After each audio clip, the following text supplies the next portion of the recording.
Por exemplo, vamos pegar aí uns negócios que o pessoal fala. Moisés recebeu para escrever os 10 mandamentos, né? Os 10 mandamentos, é famoso, né? São as tábuas lá, né? Como a gente sabe que existe? Que elas foram encontradas? Não, os 10 mandamentos não foram encontrados, né? desapareceram. Mas olha, vou colocar da seguinte maneira. Eu vou fazer o papel aqui de um questionador chato. Só para fazer ilustração.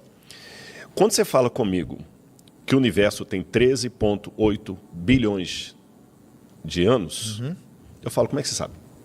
Aí você fala, não, é que nós temos dados assim e tal, papapá. Aí você fala, tá, mas a luz se propaga a 300 mil quilômetros por segundo. Tá, mas como é? Me mostre, eu quero ver. Não, não é bem assim, Rodrigo. Não, mas como é que você sabe? Eu não estou vendo isso que você está falando, eu não estou vendo os 13,8 bilhões. Fala assim, sabe o que é? É que você está vendo só a luz aqui. E eu estou vendo a ciência por detrás dela. Então, posso dar uma sugestão com você? Estuda ciência comigo e você vai começar a entender que há algo muito mais do que uma lâmpada aqui. Eu não estou vendo o átomo. Estuda ciência comigo, você vai ver que há algo muito mais do que essa mesa. Então, o que acontece com a gente que é teólogo? Quando muitos de vocês às vezes falam assim, não, mas eu não estou vendo Deus aqui. Eu já estou vendo. Estou vendo Deus em que sentido? Da mesma maneira como você está vendo um átomo aqui que eu não estou vendo. Entendi. Você está vendo um espaço nessa mesa aqui que eu não estou vendo. Quer dizer, eu não estou vendo assim.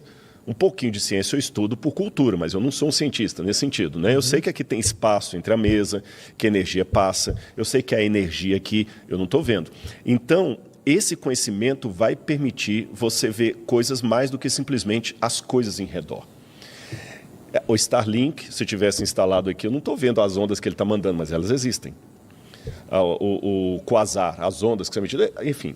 Então, o que a gente convida muitas vezes, quem está do lado de lá, é conhecer, parece uma coisa chata. Eu falava, vou dar uma Bíblia para o Serjão, vai ter gente que vai pegar recorde. Rodrigo convertendo o Serjão e tudo tal. Mas são duas coisas. Primeiro, é uma busca de saber. Por que isso, se eu fosse um ateu, a pergunta que eu faria, Sérgio, seria o seguinte: o que leva... Eu já sei por que eu não creio em Deus. Mas o que leva um cara do nível acadêmico de fulano, beltrano, ciclano, do meu orientador, acreditar em algo... Peraí, eu quero saber por quê. Esse é um ponto. Eu iria querer saber. E o segundo, aí eu vou fazer uma defesa agora da chatice crente. Eu vou te falar qual a diferença da chatice crente. Se você, como ateu, tiver certo, você é feliz como ateu. Eu sou feliz como crente. Você deve ser muito bem casado com a Cíntia. Eu sou muito bem casado com a Laura. Você ama o que faz. Eu amo o que eu faço. Você é um cara legal. Eu também me considero um cara legal. Você divulga ciência. Você foi para Brasília e faz isso. Eu também divulgo ciência. Nós somos iguaizinhos. Isso. Agora, se nós dois morrermos, não fez diferença nenhuma. Então, quer dizer, o seu ateísmo, a gente vai empatar até a morte. Ah, sim. Mas se eu tiver certo, você está perdendo muita coisa. Entendeu como é que desempata? Porque a gente pode ter uma vida igualzinha, mas, cara, se eu tiver certo, dos dois aqui, e tiver uma vida eterna, tiver um céu esperando, tiver um Salvador que morreu na cruz do Calvário para te libertar dos seus pecados, te dar a vida eterna, se eu tiver certo, aquela criança na igreja católica que você foi padrinho tem todo um sentido naquela entrega a Jesus ali, que a coisa é boa demais para eu ficar calado e não te convidar a experimentar. Agora, eu reconheço que às vezes a gente erra na dose e fica chato. É igual pai babão. Você que é pai, você sabe. Você tem, às vezes, Sim. Então, às vezes, a gente insiste, sim. Eu insisto. Eu quero que você aceite Jesus como seu salvador pessoal. Eu reconheço. Parte da chatice, eu deploro. É aquela que eu questionei no início. Os advogados de Deus que tem na internet aí, venha para a minha igreja, seja parte do meu CNPJ, você está errado, você vai para o inferno de cabeça para baixo, o juiz. Eu abomino isso. Esse fã-clube doentio de Deus. Eu abomino isso. Mas a outra parte, eu entendo e me identifico com ela. Porque se o que eu acredito é verdade, Serjão, cara, você é um cara gente boa demais para ficar de fora. Você entendeu? Mas aí a minha questão assim é a seguinte: como que nós vamos descobrir? Só de que a gente morrer, né? Não necessariamente. Não? Pelo método científico, só quando você morrer. Mas você sabe que há verdades que você não descobriu pelo método científico, mas você continua agarrado a elas porque você não tem explicação melhor. Sim. Alguns modelos da existência do cosmos e da vida, você não tem uma explicação para elas. Mas você se agarra àquele modelo porque é o melhor que você tem. Hoje o modelo melhor que eu tenho é esse. Essa é uma diferença entre o ateísmo e o teísmo. Vou te explicar. Me ajuda aqui agora, que me deu um branco, aquele da matemática que fez a incompletude. Gödel. O Gödel, galera, se eu errar aqui, me corrija o Sérgio, que eu estou entrando na sua área aí. O Gödel, ele mostrou que a matemática ela é incompleta, porque haverá muitas verdades que não vão passar e ela até se contradiz. Né? E depois veio o Hotel de Hilbert lá, que mostrou que há realidades que estão acima da compreensão. O Hotel Infinito de Hilbert. Sim. Que ele funciona na cabeça, mas na prática ele não funciona. Como é que você vai aumentar o que é eterno? Beleza. Então vamos ali. O universo. Eu sou obrigado a acreditar que o universo começou. Por que eu sou obrigado a começar, Sérgio? Porque se eu não acreditar que o universo teve um começo, quando eu falo universo, tudo, tá? Energia, matéria, tempo, tudo tal. Se ele não começou, eu vou entrar num contrassenso arqueológico. Arqueologia na cabeça. Eu vou entrar num contrassenso matemático, que é o seguinte: se houve um universo eterno, esse momento nunca teria chegado. Porque para esse momento chegar, eu tenho que ter infinitos momentos antes dele. Como o infinito é um número que nunca se alcança, isso aqui não aconteceria. Não sei se eu confundi a cabeça da galera ou se ficou claro. Você acha que deu para o pessoal entender? Acho que sim. Deu para entender, pessoal? Essa conversa minha com o Sérgio só está acontecendo porque o tempo começou. Sim, claro. Porque se for um retrocesso infinito, eu tenho que ter infinitos momentos antes de chegar, ele nunca chegaria. Então, se começou. Aí vem aquela questão. Se começou, por que existe algo ao invés de nada? Sendo que antes não havia nada. Aí vem aquela questão. A ciência não tem resposta para isso. Beleza, eu concordo. Não tem. A ciência sabe que a vida está aqui, mas não o porquê. A ciência sabe o como, mas ela não sabe o porquê. Só que eu tenho duas atitudes. Se eu estiver num hotel, no hospital, o médico vai falar para mim assim, ó, você está com uma doença grave, desse jeito. Tá bom? Tá bom. Só que aqui na cidade, eu moro em Engenheiro Coelho, uma cidade pequena, nós não temos tratamento para a sua doença. Eu tenho duas atitudes. Sair dali e ir para casa, esperar morrer, ou procurar outro hospital que tem a resposta. Capacidade para te curar. Exatamente. Então, o que acontece? Quando eu não encontro uma resposta na ciência, eu estou falando agora do meu testemunho, tá? Eu não consigo falar assim, então vou acomodar, já que não tem resposta, vou ficar por isso mesmo. Não, eu procuro outros lugares que podem me dar aquela resposta. Essa que é a diferença. Entendi. Você entendeu? Eu sei que alguns cientistas falam o seguinte, eu não me importo com o problema Deus. A ciência não me diz nada, então eu fico com isso mesmo. Seria a mesma coisa eu falar o seguinte, eu não me importo com a cura para essa doença. O médico falou que aqui não tem o que fazer, ele é médico. Não, mas pode ser que o outro hospital tenha. Então, por isso que eu acho que a ciência e a religião elas podem ser até complementares, não adversárias. Ah, sim, isso com certeza. Mas o lance das tábuas, que o pessoal fala. Os 10 mandamentos. Dos 10. Ela não... Moisés recebeu uma luz, aquilo lá... O que acontece? É assim que você interpreta, não? Eu interpreto que Moisés teve uma visão sobrenatural de Deus, que foi algo realmente... Porque teve duas fases, né? Então, uma fase que o próprio Deus escreve, uma fase que ele manda Moisés escrever. De qualquer maneira, em ambas as ocorrências, foi Deus agindo. Então, vamos colocar ali. Agindo de maneira bem racional, Sérgio, isso parece ridículo. Eu vou dar outros exemplos do que parece ridículo. Deus entregar 2 tábuas de pedra para Moisés, ou mandar Moisés lavrar 2 tábuas para escrever os mandamentos direto do Deus, parece ridículo. Falar que uma mulher chamada estava virgem e deu à luz a um menino sem nenhuma presença de espermatozoide dentro do útero dela, também é ridículo. Nenhum ginecologista vai falar que isso procede. Falar que um homem chamado Jesus andou sobre as águas, isso é ridículo. Falar que o próprio Moisés abriu o Mar Morto. Abriu o Mar Vermelho, né? Mar Vermelho. Também parece ridículo. Os milagres de Jesus também parecem ridículos. Ou seja, a Bíblia está repleta de situações que parecem ridículas. Aí eu te pergunto de volta.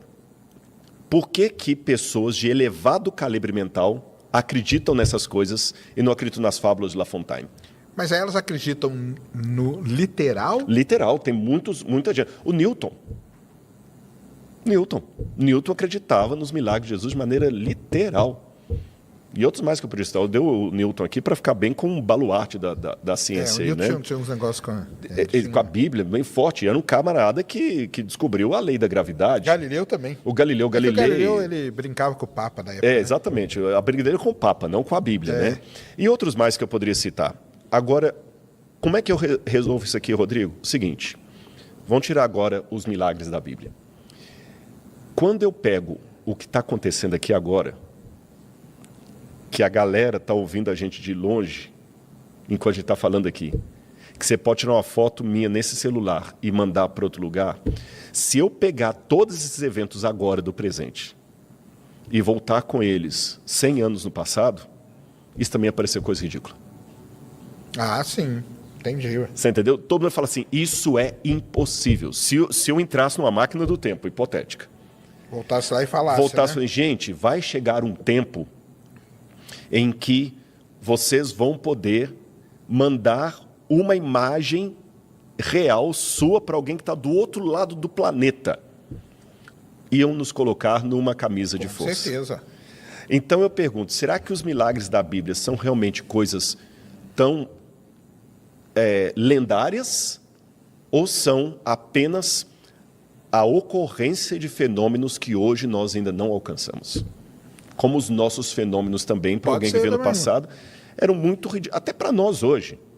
É meio fantástico o negócio da inteligência artificial. Alan Soares mandou 5. João é um bom livro para começar. Explica para o Sérgio a diferença de como Jesus é visto de forma distinta em cada evangelho. Ah, porque cada evangelho mostra Jesus... um aspecto diferente. Não contraditório. Aí é que aquele lance, nós já conversamos da outra vez, Jesus foi um ser humano, né? Sim. Que andava ali. Então, assim, não tem como você duvidar que Jesus existiu. Existiu, porque claro. Tem várias coisas, né?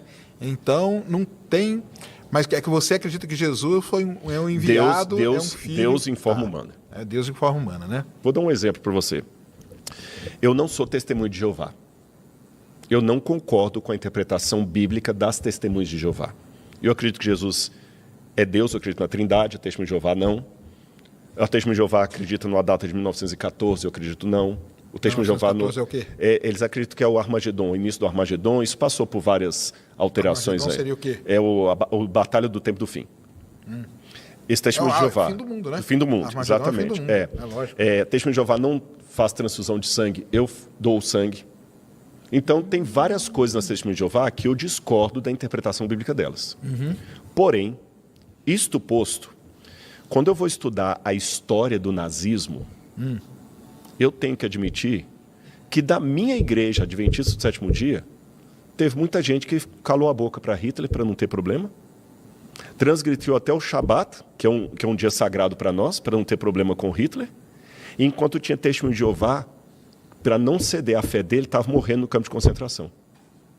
Aí agora eu vou falar que aquele testemunho de Jeová que morreu no campo de concentração, ele é um ridículo, ele é um idiota, só porque ele tem uma interpretação que eu considero equivocada. Quem julga os corações é Deus. Sim. Graças a Deus também, para não parecer que eu estou pejorando minha igreja, também tive adventistas que salvaram os judeus na Segunda Guerra Mundial. Tem adventista que tem árvore lá lá no Yad Vashem, lá em Israel. Já ouviu no Hotel Ruanda? Que aquele cara salvou um monte de gente, era um adventista do sétimo dia. Aquele Até o Último Homem, o Desmond Doss, também era um adventista do sétimo dia. Então, o que eu olho? Minha igreja, em termos de organização social, tem alguns adventistas que eu falo, poxa, que legal que esse cara faz parte da minha igreja, dá até orgulho. Eu falo, ele é da minha igreja. E tem uns que dão vergonha. E na Testemunho de Jeová também, na católica, na Seixa Noé, na batista, e no ateísmo. Tem ateus que você consegue conversar e tem ateus que são chatos. Até o meu amigo lá, o Luiz Saião, ele fala que tem os xiitas e os chatos, né?